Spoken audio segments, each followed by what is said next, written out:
Mon métier, c'est l'accélération. Je travaille dans une industrie où tout va très vite, l'industrie des jeux vidéo qui est à la frontière de la révolution technologique et du renouvellement permanent des usages des consommateurs. Et dans ce contexte, mon rôle, c'est d'anticiper le futur, de faire que l'organisation apprenne encore plus vite pour innover encore plus vite. Autant vous dire que je pédale à toute vitesse. En plus, j'ai un enjeu. Il faut que j'embarque dans ma roue les personnes de l'organisation, parce que innover, c'est avant tout un processus social. En 2013, je tombe de mon vélo supersonique. Je me sens fatiguée, frustrée. J'ai l'impression qu'en dépit de tous mes efforts, les choses n'avancent pas, que je n'arrive pas à faire changer l'organisation. Alors, j'ai une idée originale. Je vais me former au coaching. Peut-être que si j'apprends les compétences nécessaires pour accompagner le changement auprès des individus, alors je saurai le faire pour une personne et je saurai bien passer à l'échelle de l'organisation. L'histoire que je vais vous raconter maintenant, c'est mon histoire et les enseignements que j'en ai tirés sur la meilleure façon d'engager le changement dans une organisation. Alors bien sûr, il y a des choses que je faisais déjà et que je pratique désormais plus délibérément. Mais j'ai découvert la puissance de l'approche paradoxale. L'approche paradoxale, c'est en fait, ce que j'ai appris, c'est que quand on veut essayer de faire changer les autres, il est souvent bien plus utile de changer de posture, de changer de regard, de modifier ses façons de faire, de trouver d'autres façons d'exercer son leadership, des façons qui bien souvent s'opposent aux manières de faire habituelles et au discours ambiant. Par exemple, je croyais qu'un bon leader devait planifier et prévoir, donner de la visibilité. Facile à dire, mais pas facile à faire dans un monde où le changement est permanent et on doit jongler avec l'imprévisible et l'incertain. En 2016, par exemple, je décide de faire pivoter mon lab d'innovation. J'ai une intuition et une envie forte. Je me dis que si nous pouvons expérimenter par nous-mêmes, construire un réseau d'experts externes avec lesquels proposer des preuves tangibles et concrètes de ce que nous avançons, alors peut-être que nous aurons plus d'impact. Il me reste à embarquer mon équipe dans cette aventure. Alors certains n'y ont pas cru et sont partis. D'autres n'arrêtent pas de me challenger en me disant « c'est pas clair ton truc ». Là, il faut savoir faire preuve d'humilité, accepter de ne pas savoir, de ne pas avoir toutes les réponses, de persévérance aussi pour rebondir au-delà des obstacles et réajuster le cap. Quand on navigue en pleine incertitude, bien sûr, il faut donner un cap, transmettre de l'énergie, de l'enthousiasme, quelques points d'ancrage nécessaires, comme la frugalité par exemple, qui est bien précieuse pour nous quand il s'agit de cadrer nos partenariats ou nos expérimentations. Mais il faut se garder d'un plan trop détaillé qui nous empêcherait de saisir les opportunités ou les surprises qui peuvent se présenter. Par exemple, en quelques mois, je reçois la candidature d'une ancienne d'Ubisoft qui revenait de plus de 10 ans de production de jeux en Chine. Elle rentrait à Paris, j'avais trouvé la tête de ma cellule de prototypage. On me propose aussi de quitter le siège pour investir de nouveaux locaux dans Montreuil, un atelier au fond d'une cour. Alors certes, nous y perdons en proximité avec les équipes sièges, mais nous investissons un lieu ouvert, plus riche en mètres carrés, modulable, et dans lequel nous pouvons organiser des événements et accueillir des visiteurs. Notre aventure peut commencer. Parce que la meilleure façon de vérifier ses intuitions, c'est de passer à l'action, de les confronter au réel. Et en matière d'innovation et de transformation, les analyses de risques détaillées, les calculs de ROI sont bien difficiles à réaliser. Nous n'avons pas les premières données du futur qui nous permettraient de le faire. Alors il faut y aller. Frugalement, bien sûr, pour limiter la casse, connaître son risque, et itérer de manière régulière, pas à pas. Nous commençons donc par prototyper sur de nouvelles technologies comme la réalité augmentée, les interfaces gestuelles. Et là, on se découvre un langage commun avec les équipes de production. Nous pouvons enfin avoir des discussions sur des preuves tangibles, concrètes. C'est bien plus efficace que nos PowerPoint. Il y a un deuxième avantage à ce passage à l'action. Cet avantage, c'est la possibilité d'affiner notre vision, d'améliorer nos recommandations. Quand on prototype sur des technologies nouvelles, on peut juger beaucoup plus concrètement de leur maturité. On peut aussi récupérer du feedback utilisateur bien précieux. Nous testons aussi sur nous-mêmes de nouvelles théories organisationnelles vantées dans tous les ouvrages de management. Et là, on passe du mythe à la réalité. Certaines sont vraiment des usines à gaz. D'autres remplacent la flexibilité des hommes par la rigidité des process. Je ne suis pas sûre qu'on y gagne au change. Par contre, au passage, cela permet à l'équipe d'acquérir des dynamiques collectives fondamentales, comme celle de s'écouter lors d'un tour de table et de savoir se taire. Ça paraît évident, mais c'est très compliqué. Passer à l'action, c'est la meilleure façon d'inventer le futur, de construire, par essai-erreur sur le socle de nos apprentissages. Et pour cela, nous pouvons aussi profiter des expériences que d'autres ont menées, de leurs succès, mais surtout de leurs échecs.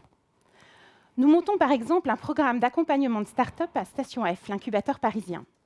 Pendant 6 mois, les experts d'Ubisoft vont partager leurs expertises, leur savoir-faire avec des start-up qui, elles, sont en train d'opérationnaliser les nouveaux métiers dans lesquels nous voulons rentrer. La blockchain, l'intelligence artificielle, les hologrammes. C'est du vrai donnant-donnant. Chacun apprend de l'autre et nos experts repartent dans leurs équipes enthousiasmés par ces nouvelles technologies. Nous organisons aussi des hackathons. Alors ça, c'est un moyen génial, en moins de 48 heures, de développer et de tester plein de nouvelles idées.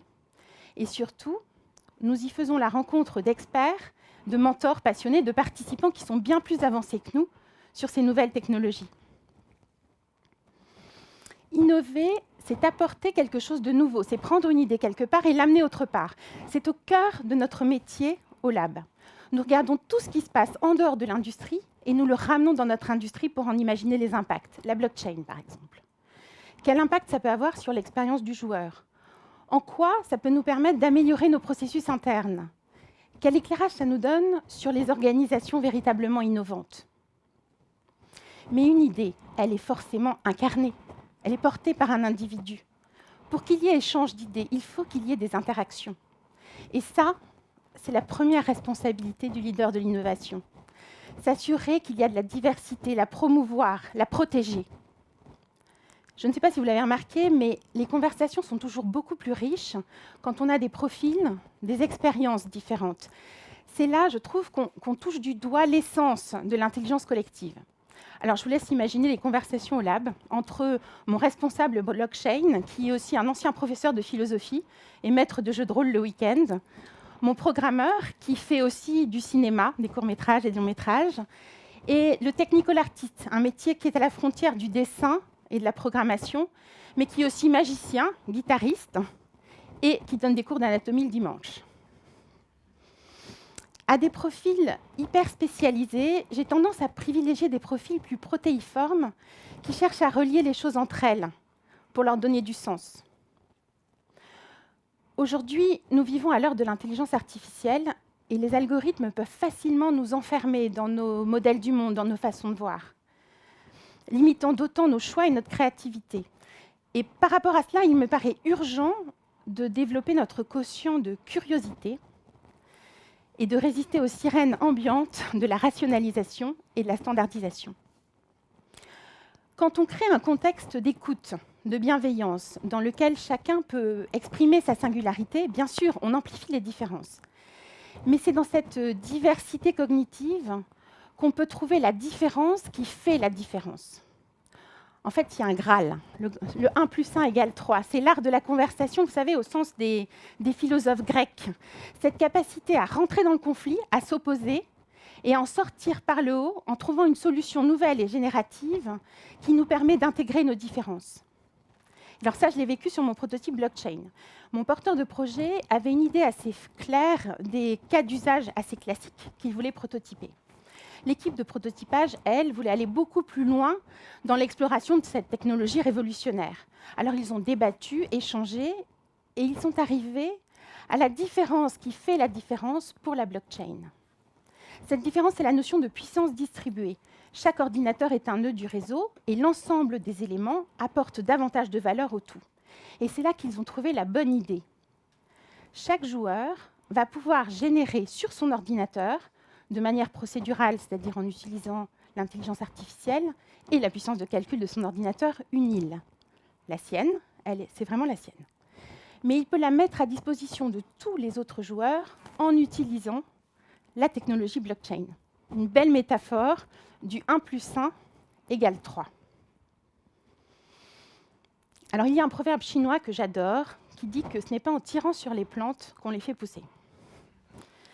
Et j'ai eu l'occasion d'en faire plusieurs fois moi-même l'expérience. À chaque fois que j'essayais de pousser des idées en force, de les passer en force, j'ai vu des murs se dresser devant moi. J'ai notamment le souvenir d'un modèle qu'on avait développé pour nos équipes créatives, basé sur les motivations des joueurs. Alors, on avait trouvé un super modèle, on en parle à tout le monde, on fait plein de présentations. Et là, plus on pousse, moins ça marche. On se fait même descendre en flèche par un directeur créatif sur le réseau social de l'entreprise qui explique que notre modèle est nul et qu'il a bien mieux à proposer. Qu'à cela ne tienne, nous le contactons. Nous épousons ses propositions. Après tout, le modèle, on s'en fiche. Ce qui compte, c'est les motivations des joueurs. Et nous le propulsons même à la tête de la task force en charge de diffuser ce nouveau process. C'est un bien meilleur ambassadeur que nous. Il ramène derrière lui plein de projets et on a gagné un effet boule de neige. En fait, en matière d'innovation et de transformation, il vaut mieux oublier la bonne vieille logique occidentale du « quand on veut, on peut » et passer à une logique qui est plutôt axée sur l'émergence, créer les bonnes conditions pour faire émerger les choses. En fait, de paysagiste, on devient jardinier. On sème des graines, des nouvelles idées, des nouvelles méthodes. On apporte de l'eau, de l'engrais, des experts, des ressources supplémentaires, de la lumière, c'est-à-dire de la visibilité sur ces initiatives, et surtout, on laisse faire. Parce que finalement, la meilleure chose qui puisse nous arriver, c'est que quelqu'un, quelque part, s'empare de l'une de nos idées et l'emmène bien plus loin que ce que nous pourrions faire. En fait, c'est comme avec les enfants. Moi, j'ai 3 ados à la maison, et c'est vrai que souvent, on a tendance à se comporter en grand sachant qui donne des conseils. Ça marche plus ou moins bien. Souvent, il vaut mieux créer les conditions de l'expérience, en limitant le risque, et laisser les enfants tirer les enseignements par eux-mêmes. C'est carrément plus durable. Quand on veut devenir un bon jardinier, exploiter le potentiel des situations, il faut des renoncements nécessaires. Lâcher l'ego et lâcher prise. On est loin des notions d'exécution de la stratégie à tout prix et d'implémentation efficace. Parce que lâcher prise, c'est aussi savoir freiner, s'arrêter, ne pas céder à l'hyperactivité ambiante. Freiner pour mieux accélérer. Vous savez, c'est comme quand au retour des vacances, après une interruption prolongée, tout d'un coup, on a l'impression que les choses se sont débloquées par magie. Freiner, c'est aussi prendre du temps, ce que certains appellent perdre du temps. Prendre le temps de la rencontre avec soi, de savoir ce qui nous anime, ce qui est vraiment important pour nous. Est-ce que c'est d'être reconnu pour l'auteur de cette nouvelle idée, de cette nouvelle méthode ? Ou est-ce que c'est de faire avancer l'organisation dans l'entreprise, l'innovation dans l'entreprise ? Freiner, c'est aussi prendre le temps de la rencontre avec les autres, du débat contradictoire. Je suis surprise comme souvent l'urgence de la prise de décision, la logique d'efficacité nous fait oublier cette nécessité d'alignement. Freiner, c'est aussi prendre du recul sur les situations, les regarder de plus loin. C'est ce que je vis, moi, dans mes sessions de co-développement avec d'autres praticiens en systémique. On regarde la situation avec un œil d'ethnologue, plein de curiosité. Et là, tout d'un coup, on mesure sa responsabilité et on envisage des façons de faire différentes. Alors, je vous rassure, je suis remontée sur mon vélo. Mais aujourd'hui, j'ai un nouvel outil, le changement de vitesse. Vous savez, ce changement de pignon qui, au sommet d'une côte difficile, fait qu'on arrête de pédaler trop fort. On pédale beaucoup moins fort, mais on arrive en haut. On n'a pas besoin de descendre pour pousser son vélo dans la côte. Je vous ai parlé de la situation du leader de l'innovation, mais nous avons tous des situations que nous aimerions changer. Aujourd'hui, nous vivons un changement d'air, de disruption constante, où nous devons nous réinventer en permanence. Alors vous aussi, vous pouvez changer de vitesse. Et je vous transmets le mode d'emploi que j'ai appris au cours de ces années. Gardez votre cap. Passez à l'action pour mieux savoir. Cherchez la différence qui fait la différence. Soyez un bon jardinier. Et vous verrez, vous pédalerez moins fort pour de meilleurs résultats.